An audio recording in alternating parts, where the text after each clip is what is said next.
Hello, everyone. I hope you guys are having a great day today. Welcome to the first, or should I say, second episode of Forensics Tea. I am your host today, and my name is Jacqueline Martinez. But of course, you guys can call me Jackie. As I said before, I am a college student who is taking a class in forensic science, and throughout the semester, I will be reflecting on assignments my professor provided for me related to forensic science. Based on these reflections, I will cover current events and famous crimes that are related. In this episode, I will cover my second reflection, Learning Module 4, Assignment 8, Class versus Individual Evidence.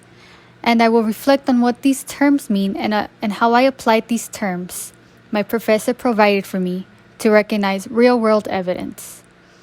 I will discuss a famous crime related to these types of evidence and a current event on how the forensics community views this technique today.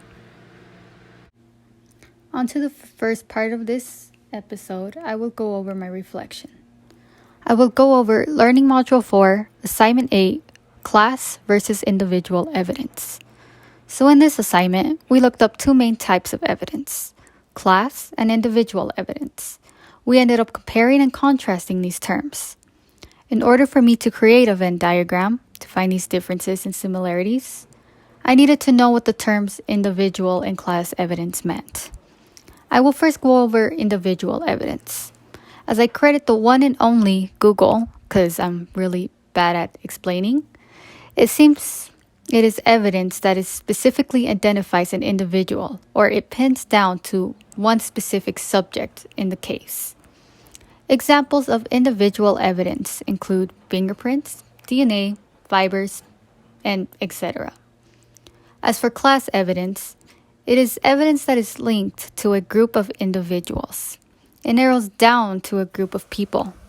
Examples of class evidence include footprints, weapons, tools, etc. As I was doing this assignment, I personally found it difficult to classify them in the Venn diagram. Now, the reason why I chose to do this specific module was for myself and to find a better understanding of this subject because I use it in future assignments and I know that these basic terms are vital to learn in the forensics community. I actually found some of the information surprising actually. For example, in the Venn diagrams, there is a column and I honestly did not expect so many terms to land in that category, the both column. I also did not know that items could fall into such category. I always assumed it to be black and white or one or the other, especially when it comes to evidence. For instance, I did not expect pollen to land in the both column. I cannot seem to understand why it can lead to class evidence. I mean, I don't understand why it can lead to a certain group of people, or nonetheless individual evidence, how just a piece of pollen can specify to one individual. As I do more research on this topic, I hope to better understand these terms so that way I can do better on assignments and that way I can just have more information in my noggin. I really like learning these new types of information. Alright guys, now next to the second segment of this episode, I will discuss a famous crime that is related to both individual and class evidence. Now, so it's almost time for Halloween, and right now, more than ever before, serial killers are rising in popularity, especially when it comes to costumes. Yeah, moving on. So, one famous crime you guys may recognize, especially if you are interested in true crime or forensic science or anything like that, is the case of Ramirez versus the state, or also famously known as the Night Stalker. So, if you don't know who he is, he was an infamous serial killer in the 80s. Now, according to this article, the Forensic Science Society, from April 1984 to August 1985, Richard Ramirez, who was born in El Paso and then later on moved on to California, terrorized the state of California. His crimes included, and also sorry if y'all are sensitive to this, serial killing, kidnapping, molestation, burglary, and serial rape. Unfortunately, he attacked all ages and genders. So, essentially, no one was safe in the state of California. Whether you were big, small, young, old, girl, boy, or whatever gender you are, you weren't safe. Whenever he would create these heinous and terrible acts, he would use weapons and a variety of tools during the crimes where blood was involved. So, during some of the crime scenes, he would slash their throats or shoot them. So, I'm assuming that based on this information, we're probably dealing with a firearm and some sort of sharp object or knife or whatever. So, right off the back, we're introduced to just a few characteristics of class or individual evidence.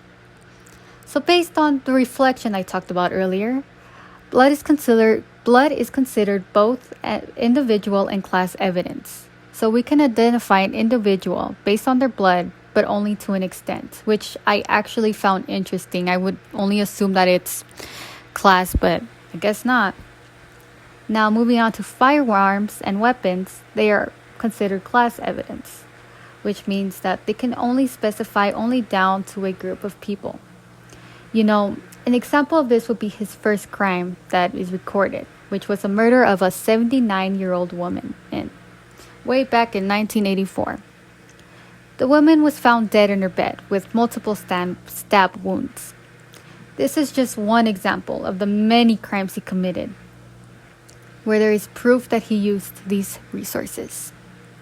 Throughout various crimes, Ramirez left a lot of evidence. He left a lot of evidence. The first thing I want to mention is that detectives found a shoe mark on a pan crime scene of 11 and a half shoe-sized men. Now, these specific types of shoes, only 6 of these shoes were made for that specific brand that he was wearing. So it was easy for forensic scientists to find them and connect them to Ramirez.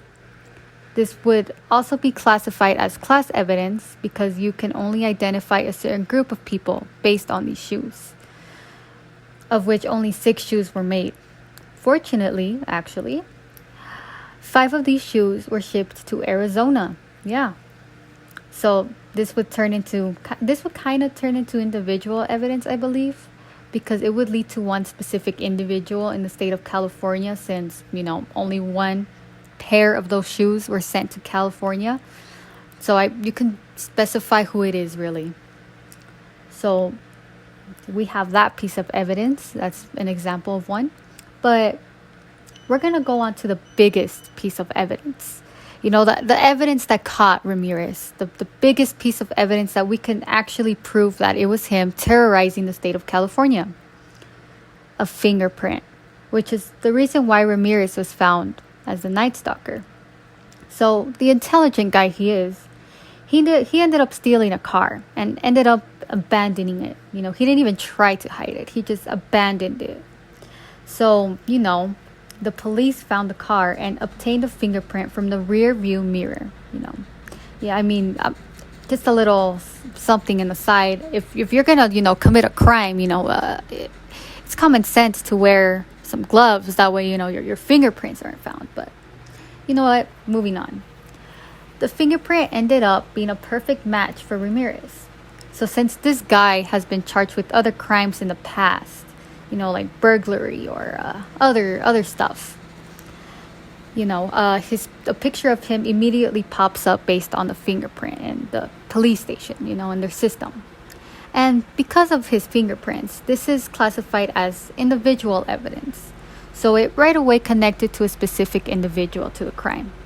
Because of this, he was found guilty of all crimes he committed and he was put away, finally.